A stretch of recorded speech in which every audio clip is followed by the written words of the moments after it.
Hey, Waffle Gang, I do hope you're well. My name is Mark, and today we're checking out some more relationship stories. And if you do love a relationship story, why not consider hitting that like, subscribe, maybe that notification bell too. And just a huge thank you for taking your time with me today. It means the absolute world. You're amazing with your comment, your love, support, everything. Thank you so much, and let's crack on with today's first story, which does come with updates as well. And just coming back after I've read the story to edit this in here, that just to give you a warning, there's a mention of sexual harassment in this story in the second part of the story, just so you know. And as always, please use the timestamps if you'd like to skip it. It's totally up to you though.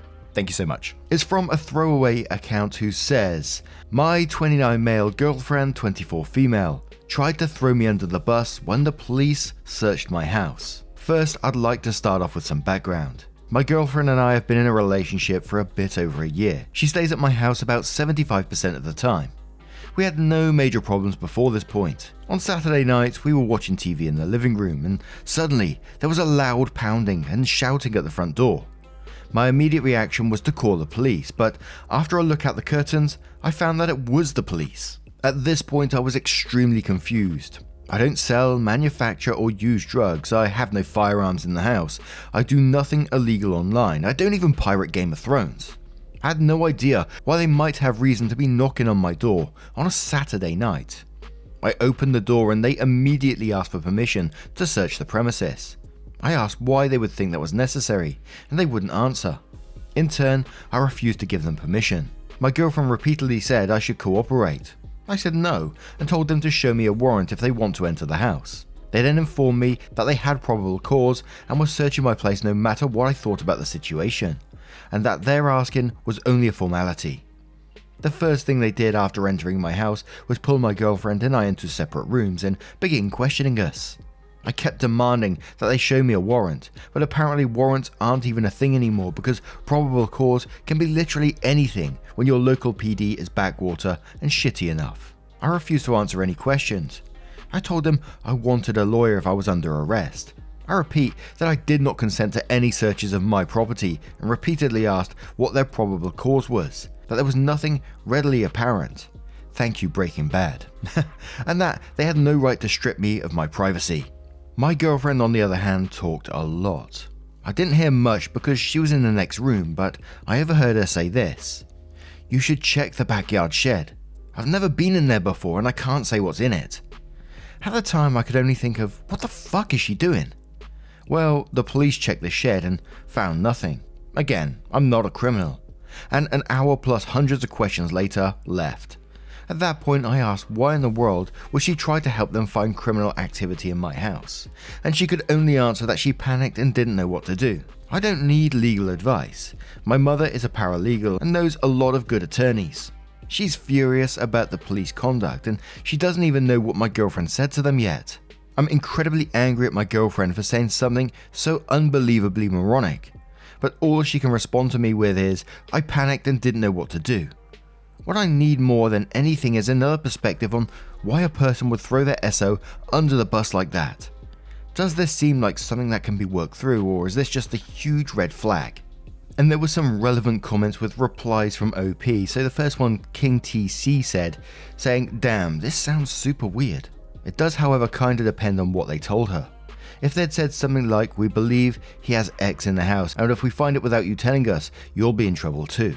Now, I'd be disappointed if anyone I knew, loved and respected, ratted me out to the cops, especially if I hadn't actually done anything wrong, but it really does depend on what they said.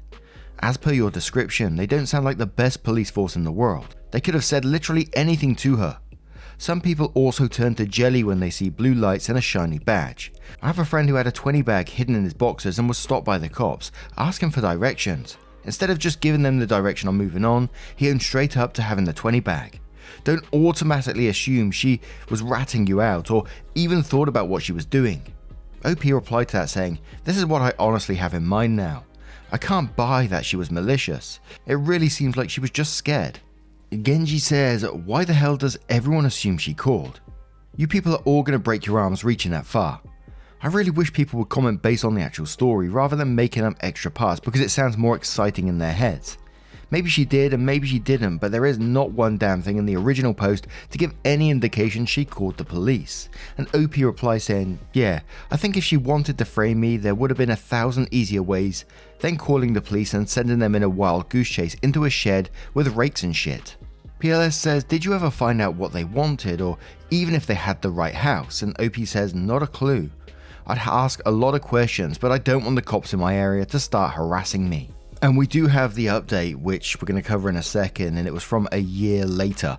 But I'm having trouble in this one thinking how I would feel if I was OP in that situation. The cops turned up and I heard my girlfriend saying something like that in the other room. As I was reading the post, my thought that, she was just scared and panicked, fight or flight kind of stuff. Because, for some people, I'm not saying everyone, dealing with the police can be a really intimidating experience. Even if they're friendly with you, it can be an intimidating experience. So who knows what these police were saying in the background? He only heard, girlfriend's side of things. And as well as it could be the girlfriend, it could be anyone really.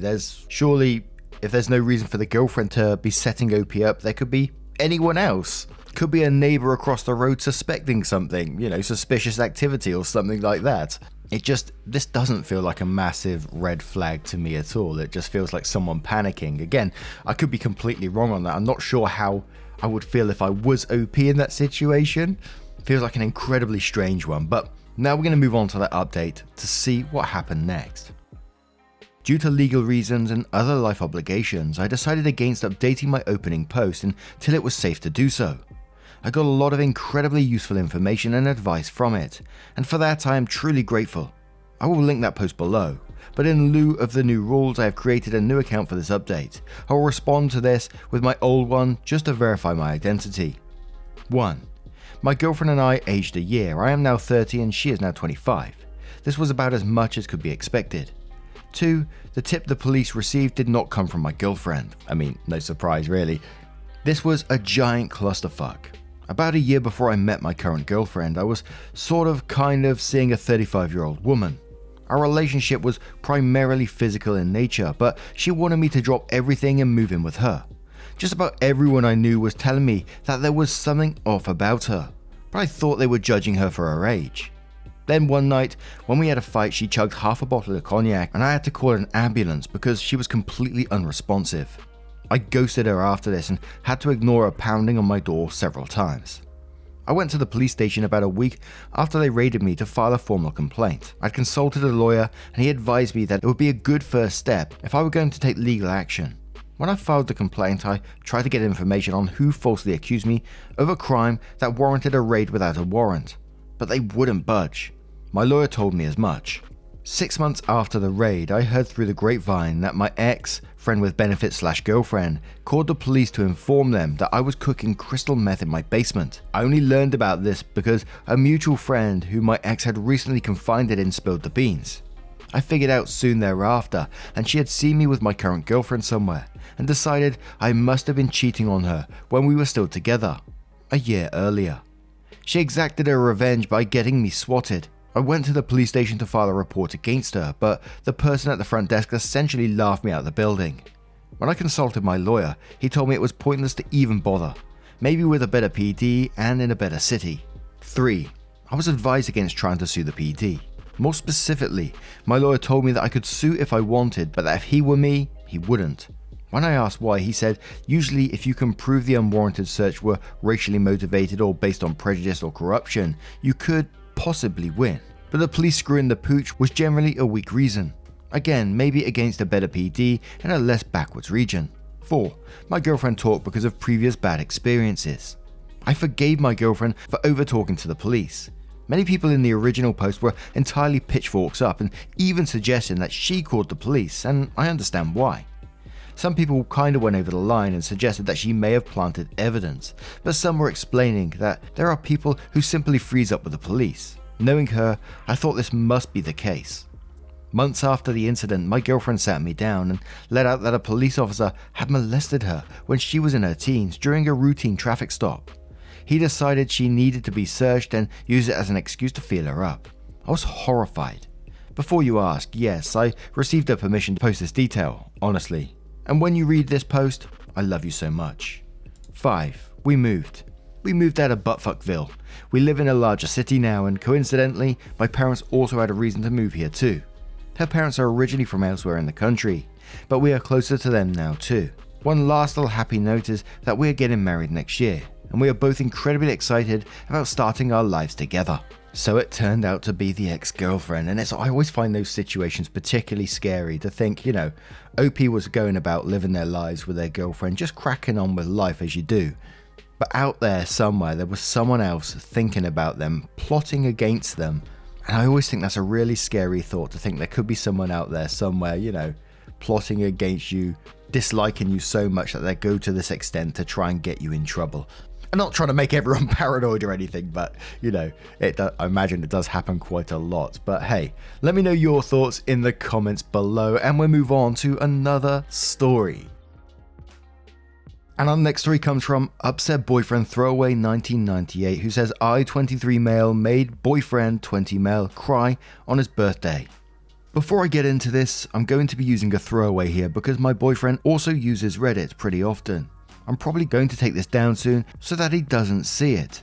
But I still really need advice now and don't want to ask any of his friends how he is doing because he told me he just wants to be left alone.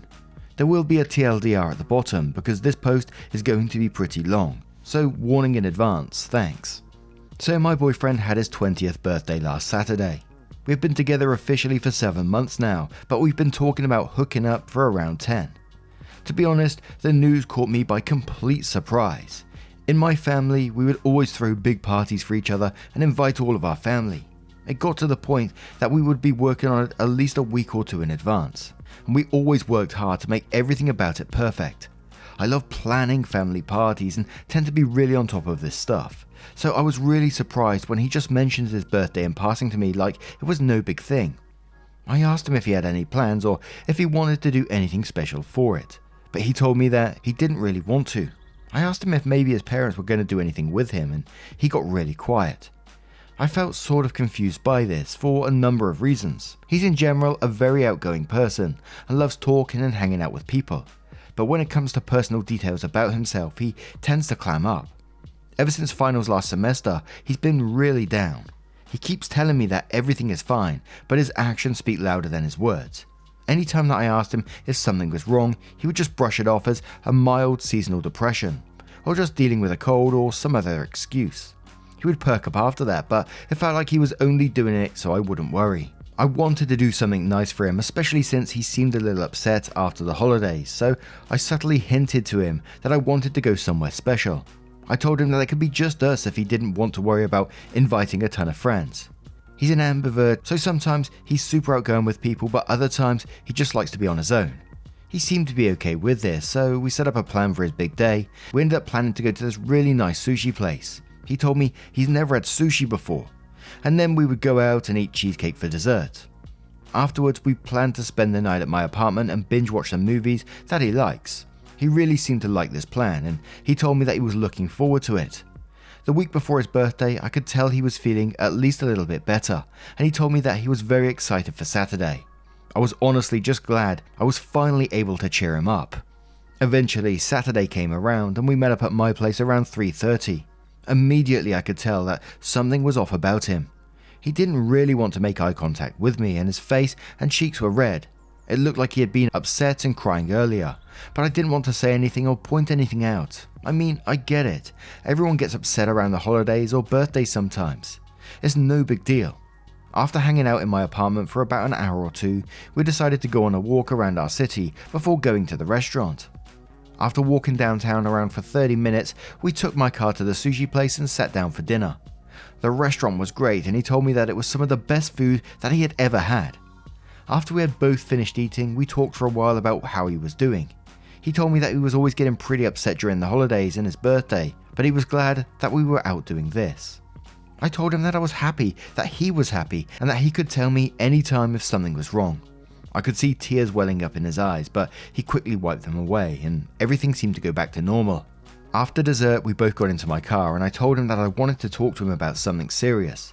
I told him that I loved him and that I wanted to be a part of his future. He agreed and told me that he loved me too. After he said that, I heard him laugh under his breath. I asked him what was so funny, and he told me that we had dated longer than his parents did, before they got married. When he said this, I noticed his voice getting shaky, and he looked away from me, looking out the window. I asked him what his parents were doing, and he didn't respond. After sitting in silence for a few minutes, I started my car and began to drive back home to my apartment. After what felt like an eternity, I asked him why he never talked about his family to me. After all, we've been together for almost 7 months now, but I know nothing about his life before he became an adult. He dryly responded, "When did you start caring so much about my family?" Last time I checked, you're fucking me, not them. I felt my face get hot, but I didn't want to say anything I would regret, so I just held my tongue. I just sat there, feeling dumb and embarrassed, his hand limply held in mine. We just sat in the car for what felt like hours, not talking to each other. Once I parked my car in the parking lot at my place, I asked him why he never wanted me to meet them. When we started dating, I told my parents about him a few months in, and after meeting, they got along great together. I wanted to have that connection with his family too, but any time in the past that I brought it up, he would change the subject. He still didn't answer me, so I kept prying about it until I heard him sort of choking up. Eventually, I just flat out asked him if he was too ashamed of being with me to tell his parents, and he started sobbing quietly, embarrassed. Once I realized he was upset, I immediately shut up and apologized a million times, and I told him that I didn't mean it, that I was only asking because I felt like he was hiding me from people. He looked at me in the eyes, his face bright red, and told me, "My parents don't consider me their son anymore. They kicked me out. I haven't fucking talked to them in 2 years." After he told me this, he got out of my car and slammed the passenger side door shut. I just sat there inside, shocked. I knew that he wasn't close with his parents or any family members really, but I didn't know that they disowned him. He told me that he grew up in a very conservative Christian environment and that he was outed his senior year when he was 17. He always struggled financially and at one point worked 2 jobs along with school. I always chalked it up to him being incredibly motivated, but now that I see he was doing this because he had to in order to survive, I guess it makes sense why he was so upset around the holidays and his birthday. He's had to tough it out alone for years now. I got out my car and confronted him outside of my building. He didn't look at me in the eyes, instead he was focusing on his phone. I told him that I was so sorry, I had no idea, and that he means so much to me. I started tearing up and my voice started to break while I said all of this. He told me he was getting an Uber home and that we could talk later. The driver pulled into the parking lot after 10 minutes of us just standing outside in the cold, both crying. He got in and the driver sped the car away. The next morning, I asked him if he was okay and if he wanted to talk to me about anything, but he told me that he just wanted to have some time to himself, to think about things. It's been a week now, and I'm extremely worried for his physical and mental health. I'm scared that he would hurt himself. I want to call his roommate and ask if he is okay, but I don't want to violate his trust and try to make contact with him before he is ready, so Reddit, what should I do? And the edit said, I'm getting into my car and driving to his dorm to go and talk to him tonight. Fuck it, I really care about him and I'm going to apologize and let him know that he can trust me. And as I said, we do have an update to this post, so we're going to head straight on over there. Follow me, guys. So that update says, there's a lot of stuff going on, so I suggest you guys take a minute and give it a look. Anyways, I felt like writing this update because of a few messages asking me how things went. I figured that since you guys helped me out, I should fill you in on what happened. I will be taking both posts and my countdown soon, and here is what happened after my last post. After I left the edit saying that I would visit him that night, I got up and started to drive over to his dorm. I texted him that I was coming over and I got in my car to drive over. I know that I shouldn't have taken so long to talk to him again, but I was scared of hurting him. After about 10 minutes, he just texts back, okay. During the drive over, I kept replaying the whole argument in my head over and over again. I know that was wrong of me to have pressed so hard about his family, but at the same time I just felt robbed. I've opened myself up to him and I just felt like he was trying to make me his dirty little secret. But I really don't know what he's been through, and I know that I don't have a good excuse for doing what I did. I walked up to his room and knocked on the door. It was around 11:30. I waited there for 5 or so minutes before I saw his roommate open the door. I asked if he was home and roommate told me he was. I asked if I could see him and roommate let me in. He was sitting on the bed, typing something on his laptop. He looked good and I felt better knowing that he was okay. I was really scared that he would have hurt himself while we weren't talking. Roommate told me that he'd give me some privacy and he quickly left. After that, we just stared at each other for what felt like hours before he stood up and hugged me super hard. I hugged him back, but neither of us said anything. I took his hand and we walked out into the hallway and sat down on a bench. He looked me in the eyes and whispered, "I'm sorry," before burying his face in my jacket and sobbing. I held him there and told him they had nothing to be sorry about. I apologized for ruining a day that was supposed to be about him, and eventually we both started crying together. We walked back to his dorm and I apologized again before leaving, but before I could, he asked if he could stay with me for the night. I agreed and he packed some things up and left with me. I could tell that he didn't want to be alone. We didn't really talk to each other very much that night. We cuddled together on my couch, still tearful, and eventually we fell asleep. Sometimes in the night I would wake up and feel him shaking, but eventually he would calm down and we would both fall back asleep. That morning, we stayed until around noon. I brought us some coffee and later we went out for lunch, but after that he said he needed to go. I helped him get his stuff together and I could tell that he was feeling more like himself. We set up plans to meet up in a day or two to go shopping and he told me that he loved me and left. I was going to write this post earlier, but when I started I found a sticky note that he left on my table. In the note, he thanked me for taking him in last night and that he wanted to work through this with me. After reading this, I was too emotional to write a good update, so sorry about not posting sooner. I still haven't talked to him about the fight, but he told me that we can work it out soon. He just needed a shoulder to cry on, and I'm fine with that. We have plans to go out again and make up for his birthday, and for now things are okay. There's a lot of stuff we need to work out, but we have time. Also, since a few people have asked, he told me that he's been looking into getting a therapist through his college. He has a lot of things to work out and there is only so much I can do. But I think things will be fine now. Thanks for all the kind responses and advice. I couldn't have done it without you guys. And that last paragraph where they said about, getting a therapist, I think that is certainly needed in that case, and it'd be a good thing not only for OP's partner, but for them as a couple as well, I think. Who knows what that partner has been through? I mean, from the brief description that we got, it sounds like it's been an absolute shit time for them in their life. I couldn't imagine being disowned by my family for being who I am. And like I say, with many of these stories, I know it probably happens all the time. I just find it incredibly sad that, that's your family, someone that's meant to love you, and they turn you away like that. It really pisses me off, to be quite honest. But it does sound like they've turned a corner in their relationship and they're working to make things better for them as a couple. And I really, truly wish them the best. But what do you guys make of this one? How would you have dealt with that if you was OP in that situation? OP was saying that they felt like a dirty little secret, and I think I can kind of get how they would be feeling, especially when you don't know really the details about what was going on in the background with their family. But what do you guys think of this one? Let me know your thoughts in the comments below. Now, just a huge thank you from the bottom of my heart for getting involved in today's stories. Your love, your support, your time. Absolutely bloody incredible. Thank you so much for your love, time, and support, and I will see you in the next one. Take care, guys. Much love. Yeah, man, I remember being so naive when life was good, weather and palm trees. Back in the day, you were everything I need. But then along came a time when you crushed my dreams. Oh yeah, you played me like a fool when you made me believe that the line between love wasn't thick enough to read. Oh yeah, you see we in despair, crime everywhere. You're selling false hope cause you just don't care. Nah, you just don't care. Nah,